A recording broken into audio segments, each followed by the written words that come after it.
Hello guys, welcome back to my YouTube channel. So ngayon mga kamotodik, magandang araw sa inyong lahat. At sa mga hindi pa po nakapag-subscribe, please click po ng subscribe button sa baba lang po ng video na to. At click mo na rin ang notification bell at para lagi kang updated sa mga bago kong video ina-upload kagaya nito. So ngayon mga kamotodik, ito na nga panibagong araw. So panibagong tutorial na naman ang aking ibabahagi para sa inyo.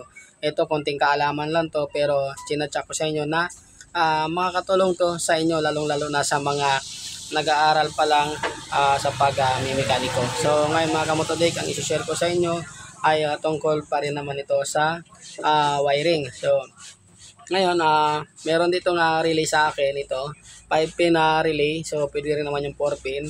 So ang isi-share ko sa inyo dito kung paano malalaman kung sira na ang relay. Kasi kadalasan kasi yung iba nagpapalit agad ng relay kahit hindi pa naman sira, dahil minsan yun ang iniisip nila na sira na yung relay. So ngayon ang mga relay nito mga kamotodik, ginagamit to karamihan sa mga ilaw, driving light, mga auxiliary light, kahit sa busena. So karamihan ginagamit to. So ngayon kung nakapag-subscribe na kayo, punta na tayo sa baterya ng motor, kasi doon ko to subukan at ititesting kung gumagana pa itong relay na to. Ayan, kung makikita nyo, kinalawang na yan. Ayan o. So ngayon kinalawang na to, di ko alam kung gumagana pa. So susubukan natin. So punta natin sa battery.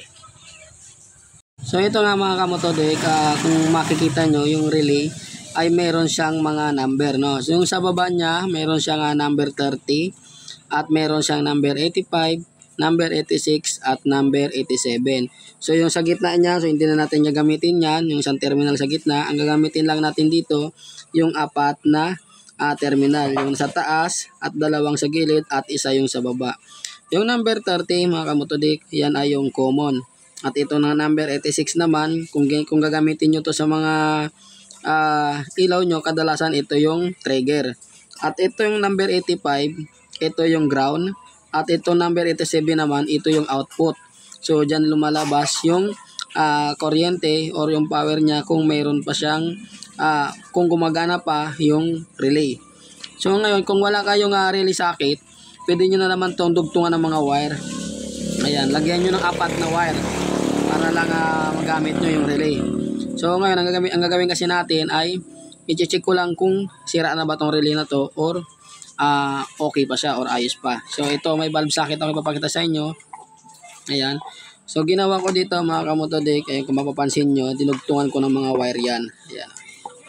Etong color pula na to, ito yung number 30 ng relay. At itong isang color dilaw naman na wire, ito naman yung number 86. So ginawa ko mga kamotodik, pinagsama ko na yan. Ayan, ganyan ang gawin nyo. Pagsamahin nyo yan, yan, number 30 at yung number 86. So pinagsama ko yan. Ngayon, itong number 85 naman, yan, dinugtungan ko rin yan ng wire. Yung color green, ikakabit naman natin to sa negative ng battery. So sa pag-check to ng relay mga kamotodik, kung paano mag-check, so ganito ang gawin nyo. Ayan, kabit nyo to sa negative ng battery, itong color green na to, yung number 85 ng relay. So ngayon, itong color blue, ito sa taas na to, ito yung color blue, ito yung number 87 ng relay output. Ayan, so dinugtungan ko yan ng isang wire papunta dito sa ilaw. Ayan o. May ilaw tayong gagamitin para ma-check natin kung gumagana pa yung relay. Kapag umilaw to, ibig sabihin okay pa yung ating relay. So dinugtungan ko yan ng wire papunta sa kulay blue na number 87 ng relay. At yung ground naman ng ilaw, ipinagsama ko dito sa number 85. Ayan. So ganyan na magiging forma niyan. Ayan. So itong dalawa na to na wire, yung color blue na dinugtong natin sa number 30 ng relay at yung color green na nanggaling sa 85, ito yung itatap natin sa battery ng motor para malaman natin kung gumagana pa. So itong green, lagay natin sa ground at yung color blue naman, lagay natin sa positive ng battery. So punta natin sa battery. Today ito na nga yung number 30 ng relay. Ayan, kinabit ko na yung relay niya sa kanyang socket. So ito yung number 30 nilagyan ko ng wire yan. Yan na yung papunta dito sa positive ng battery. At yung number 85 naman at saka yung ground ng ating ilaw ay nilagyan ko rin ng wire. Papunta naman yan dito sa negative ng battery. So ngayon mga kamotodek, sa pag-check nito ay itong wire na to, yung kanyang negative. Ayan. So itong negative na to, idikit nyo lang yan dito sa negative ng battery. So kailangan iilaw yung ating bumbilya. Ayan. Iilaw yan dapat. Ayan o. So umiilaw. So ibig sabihin, maayos pa yung ating horn relay.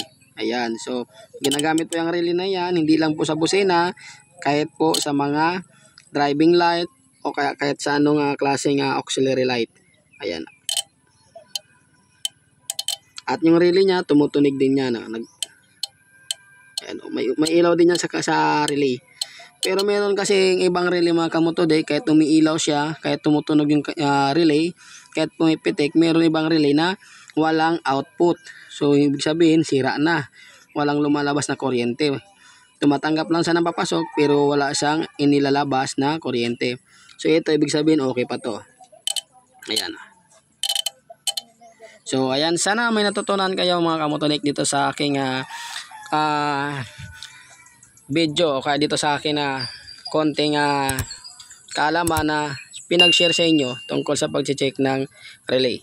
At kung hindi pa kayo nakapag-subscribe, please pakiclick po ng subscribe sa baba lang po ng video na to. Marami pong salamat.